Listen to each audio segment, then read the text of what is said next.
Seorang oknum polisi berinisial US dilaporkan ke Divisi Profesi dan Pengamanan DIV Propam Polda Jabar diduga menganiaya 4 remaja asal Kabupaten Garut, Jawa Barat. Kejadian tersebut bermula saat keempat remaja tersebut berlibur ke kota Bandung, lalu terlibat cekcok dengan remaja lain hingga berujung perkelahian. Keempat remaja tersebut bernama Bambang berusia 21 tahun, Hilman Al-Farisi berusia 20 tahun, Hilmi Afnan Fauzan berusia 21 tahun, dan Luki Lukmanul Hakim berusia 21 tahun. Mereka kemudian dilaporkan telah melakukan kekerasan lalu menjalani pemeriksaan di kantor Polsek Bandung Wetan. Ayah dari Luki Lukmanul Hakim, Denny Ranggajaya mengatakan saat anaknya menjalani pemeriksaan dengan ketiga orang temannya, mereka didatangi oleh oknum polisi yang mengaku sebagai kakak dari pelapor.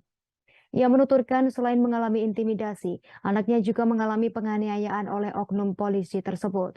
Penganiayaan tersebut menurutnya berupa pemukulan, menjambak rambut hingga mencabut kumis salah seorang korban. Deni menjelaskan pada awalnya proses penyidikan di Polsek Bandung Wetan berjalan dengan baik, namun dikotori dengan ulah oknum yang tiba-tiba ikut campur dalam proses penyelidikan.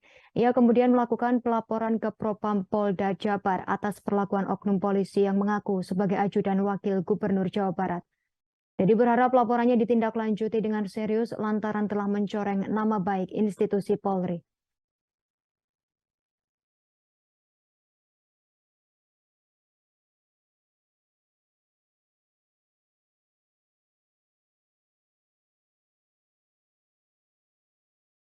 Terima kasih sudah nonton.